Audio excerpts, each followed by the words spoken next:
भारतवर्ष रे प्राचीन कालरू राजवंशर राजा माने राजत्व करि आसिचंती। ସେହି समस्त राजवंशर ଅଧିପତ୍ୟ ଗୁଡ଼ିକ ଆଜି ଭାରତର ବିଭିନ୍ନ ସ୍ଥାନରେ ମଧ୍ୟ ଦେଖିବାକୁ ମିଳେ। ଅଧିପତ୍ୟ ଗୁଡ଼ିକ ମଧ୍ୟରେ ଉଲ୍ଲେଖଯୋଗ୍ୟ ହେଉଛି ବିଭିନ୍ନ ଦୁର୍ଗ କିମ୍ବା ଗଡ଼। ନିଜର ଅଦ୍ଭୁତ ଗଠନ ଏବଂ ଅପୂର୍ବ ସୁନ୍ଦରତା ପାଇଁ ଏହି ଦୁର୍ଗଗୁଡ଼ିକ କେବଳ ଭାରତରେ ନୁହେଁ ବରଂ ଅନ୍ୟ ଦେଶଗୁଡ଼ିକରେ ମଧ୍ୟ ସେତିକି ବିଖ୍ୟାତ। ପୃଥିବୀର ବିଭିନ୍ନ ସ୍ଥାନରୁ ପର୍ଯ୍ୟଟକମାନେ ଏଠାକୁ ବୁଲିବା ପାଇଁ ମଧ୍ୟ ଆସିଥାନ୍ତି। କିନ୍ତୁ ବୋଧେ ଆପଣ ଜାଣିନଥିବେ ଏହି ଦୁର୍ଗଗୁଡ଼ିକ ସହିତ ଯୋଡ଼ି ହୋଇ ରହିଛି ଅନେକ ରହସ୍ୟ।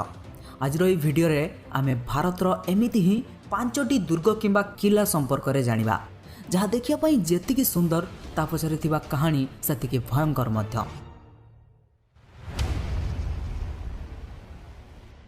ଚିତ୍ତୋରଗଡ଼ ଦୁର୍ଗ ରାଜସ୍ଥାନ ଭାରତର ଏମିତି ଏକ ସ୍ଥାନ ଯେଉଁଠାରେ ବହୁତ ଗୁଡ଼ିଏ ପ୍ରାଚୀନ ଐତିହାସିକ ଦୁର୍ଗ ଦେଖିବାକୁ ମିଳେ। ସେଥିମଧ୍ୟରୁ ଗୋଟିଏ ହେଉଛି ଚିତ୍ତୋରଗଡ଼ ଦୁର୍ଗ।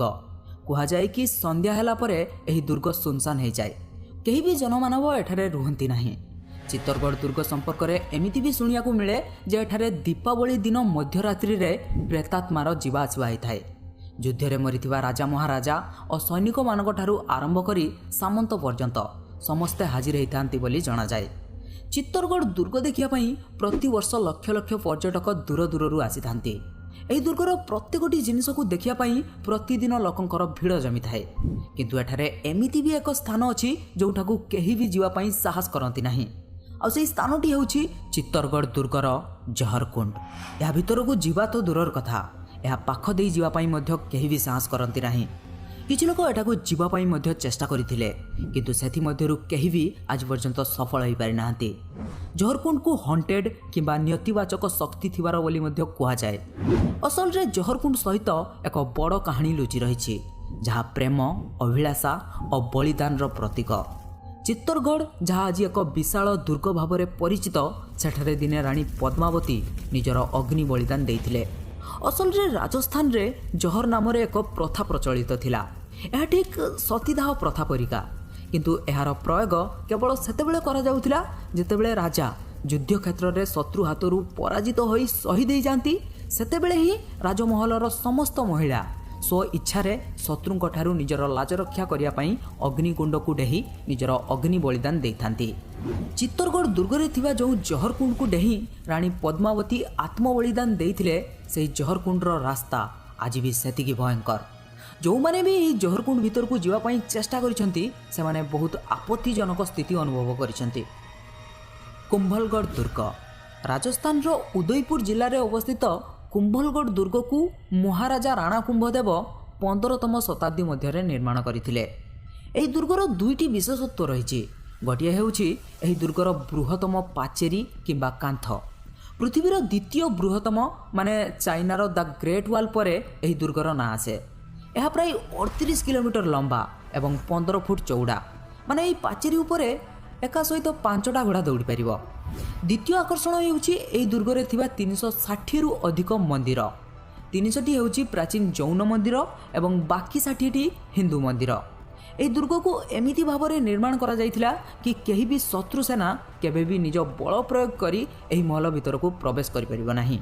ଏହି ଦୁର୍ଗର ଉପର ଅଂଶରେ ମହଲ, ମନ୍ଦିର ଓ ଆବଶ୍ୟକ ଘର ନିର୍ମାଣ କରାଯାଇଛି ଏବଂ ସମତଳ ଭୂମିଗୁଡ଼ିକ କୃଷି କାର୍ଯ୍ୟ ପାଇଁ ବ୍ୟବହାର କରାଯାଉଥିଲା ଏବଂ ତଳ ଅଂଶରେ ପ୍ରାକୃତିକ ଜଳାଶୟ ନିର୍ମାଣ କରାଯାଇଥିଲା। ଆପଣ ବୋଧେ କେବେ କେଉଁଠି ନିଶ୍ଚୟ ଶୁଣିଥିବେ ଯେ ପରଶ ପଥର ଛୁଇଁଲେ ପଥର ବି ସୁନା ହେଇଯାଏ, ହଁ ନା? କିନ୍ତୁ ଏହି ପରଶ ପଥର କେମିତି ଦେଖାଯାଏ କିମ୍ବା ତାହା କେମିତି ସୁନା ତିଆରି କରେ, ଏହା ବୋଧେ ଆପଣ ଜାଣିନଥିବେ। ମଧ୍ୟପ୍ରଦେଶ ଭୋପାଳ ପାଖାପାଖି ରାଇସନ ଜିଲ୍ଲାରେ ରାଇସନ ଦୁର୍ଗ ଅବସ୍ଥିତ। ଏହି ଦୁର୍ଗଟି ଭୋପାଳ ଠାରୁ କେବଳ 24 କିଲୋମିଟର ଦୂରରେ ଅବସ୍ଥିତ। ଏହି ଦୁର୍ଗକୁ ନେଇ ବହୁତ ଗୁଡ଼ିଏ କାହାଣୀ ମଧ୍ୟ ପ୍ରଚଳିତ। କୁହାଯାଏ କି ଏହି ଦୁର୍ଗରେ ଆଜି ବି ପରଶ ପଥର ଅଛି ଏବଂ ଏହାର ରକ୍ଷଣାବେକ୍ଷଣ କରନ୍ତି ଜିନ୍। ଆଜ୍ଞା ହଁ, ଉଚ୍ଚ ପାହାଡ଼ରେ ଅବସ୍ଥିତ ଏହି ଦୁର୍ଗଟି ପ୍ରାୟ 800 ବର୍ଷ ପୁରୁଣା ଏବଂ ଏହା ସମ୍ପୂର୍ଣ୍ଣ ପଥରରେ ତିଆରି କରାଯାଇଛି। ସ୍ଥାନୀୟ ଲୋକମାନଙ୍କ କହିବା ଅନୁସାରେ ଏଠାକାର ରାଜାଙ୍କ ପାଖରେ ପରଶ ପଥର ଥିଲା। ସେହି ପରଶ ପଥରକୁ ଛଡ଼େଇ ନେବା ପାଇଁ ବହୁତ ଗୁଡ଼ିଏ ଯୁଦ୍ଧ ମଧ୍ୟ ହୋଇଥିଲା। ଶେଷରେ ରାଜା ଯୁଦ୍ଧରେ ହାରି ଯାଇଥିଲେ, କିନ୍ତୁ ରାଜା ପରଶ ପଥରକୁ କାହାରିକୁ ବି ଦେଇନଥିଲେ। कहीं राजा युद्ध में हारीजे जाणी से परस पत्थर को यह दुर्गर कौन एक गुप्त स्थान में लुचई देते। राजा रायसन मृत्यु सहित यह परस पत्थर गोटे रहस्य हो रही जाइछि। किंतु स्थानीय लोक मैंने दाबी करिथांती कि गोटे जिन से परस पत्थर को आज भी रक्षा कर आसुछि। ए परस पत्थर पछरे केते सत लुचि रही आज पर्यंत केही भी जानि पारि नाहंती। अमीर फोर्ट राजस्थान रो जयपुर ठारू केवल 11 किलोमीटर दूर में अवस्थित अमीर फोर्ट। यह राजा मानसिंह निज शासन काल मध्य निर्माण करथिले। जयपुर दुर्ग गुड़िक मध्य अमीर फोर्ट सबुठारु लोकप्रिय दुर्ग भाव में जनाजाए एवं एइथिपाई देश विदेश हजार हजार संख्यार पर्यटक एठाकू आसीथांती। लाली पत्थर एवं मार्बल तैयारी एही दुर्गटी हिंदू एवं राजपूतंकर गोटे भव्य स्मृति। संध्या समय जेतेबेले सूर्य अस्त हो जाती सेतेबेले दुर्गर सामने थिवा झील रे एही दुर्गर प्रतिछवि देखा जाए। एही दृश्य देखिया पई बहुत सुंदर एवं मनमुग्धकर। एही दुर्ग सामनारू देखिले बहुत साधारण जना पड़े, किंतु जेतेबेले आपण एही दुर्ग भितरे प्रवेश करिवे सेतेबेले आपण एही दुर्गर शिल्पी कारुकार्य देखि निश्चित भाव में मुग्ध होइजिवे। एहार प्रत्येकटी कांथरे अंका जाइथिबा चित्रगुड़िक देखिया पई बहुत सुंदर एवं से समस्त चित्र पछरे गोटे गोटे कहानी मध्य लुचि रही। ए दुर्गर सबुठु बड़ आकर्षण हेउछि शीश महल, जहाँ मध्य किछि दर्पण साहाय्य घर तैयारी करा जाइछि। ए शीश महल को एमिति भाव में तैयारी करा जाइछि कि जेतेबेले सूर्यर आलोक एही महल उपरे पड़े ताहा महल रे थिबा दर्पण गुड़िक साहाय्य महल भितर को पहुँची जाए। यह फल समग्र महलटी प्राकृतिक आलोरे भरी उठे। गोलकुंडा दुर्ग पुराणा दुर्गगुड़िक सहित सबुबेले किछि ना किछि रहस्य निश्चय जड़ित हो रही थाए एवं गोलकुंडा दुर्ग सेथि मध्यरु गोटिए। किछि लोकंको कहिबा अनुसार एठारे एते परिमाण रे गुप्तधन अछि जहाकू पाइले भारत धनी होइजिवो। हैदराबाद रो 11 किलोमीटर पश्चिम रे गोलकुंडा दुर्ग अवस्थित। एही दुर्गर निर्माण केभे ओ किए करथिले एहार सठिक तथ्य आज पर्यंत काहारी पाखरे नाही। ए गोलकुंडा दुर्गर फाउंडेशन 5 ताला, 3टी ताला माटी उपरे एवं 2टी ताला माटी तले। एठारे बहुत गुड़िए राजवंश विभिन्न समय काल मध्य शासन करि आसिचंती एवं स्थानीय लोकमानक कहिबा अनुसार से समस्त राजवंशर धन संपत्ति गुड़िक आज भी एही महलर कौनसी एक गुप्त स्थान रे रखा जाई अछि। असल रे एही दुर्गर भूमि तले थिबा कोठरी गुड़िकर रास्ता एक भौरी परिका।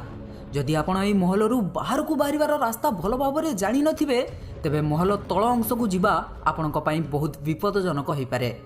किछि वर्ष पूर्वरू एही दुर्गर आखपाख गाँव रे एक बाहाघर अनुष्ठित होइतिला एवं बरजात्री भितरू किछि लोक एही दुर्ग भितर को बुलिबा को आसीथिले।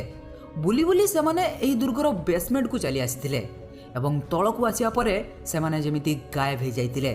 प्राय 50 रु 60 जन लोकंकर आज पर्यंत कौनसी भी खोज खबर नाही। ए घटना परे निरापत्ता पाई स्थानीय लोक माने तलकू जिबार समस्त रास्ता बंद कर देइथिले। दिन बेले मध्य एही दुर्गर कोठरी गुड़िक घन अंधकार देखा जाए। एठाकू गुप्तधन संधान रे आसीथिबा बहुत गुड़िए लोक एठारे निज प्राण मध्य हरैछंती। किछि इतिहासकारक अनुसार गोलकुंडा दिने बहुत प्राचीन और प्रसिद्ध धन संपत्ति पूर्ण एक दुर्ग थिला। एठाकार राजांको पाखरे सुना, हीरा और मोतीमाणिक इत्यादि केबे कम नथिला। विभिन्न समय रे विदेशी शक्ति एही दुर्ग उपरे चढ़ऊ मध्य करथिले। कहा जाय कि राजा सेही गुप्तधन को शत्रु मानक कबलरू सुरक्षित रखिया पई एही दुर्गर कौनसी एक गुप्त स्थान रे लुचई देइथिले, जहाँ आज भी एही दुर्गर कौनसी एक कोठरी रे लुचि रहिछि। एथिला भारतर 5टी दुर्ग विषय किछि जଣା अजଣା तथ्य। जदि आपको ये वीडियोटी भल लगी थाए तेबे गोटे लाइक करेंगे और निज प्रियजन सहित ये वीडियो को शेयर निश्चय करेंगे और ये चैनल को सब्सक्राइब करी पाखरे आसुवा ऑल नोटिफिकेशन को मध्य ऑन करदेवे, जो आप आम वीडियो सबुठु प्रथमे देखिपारे।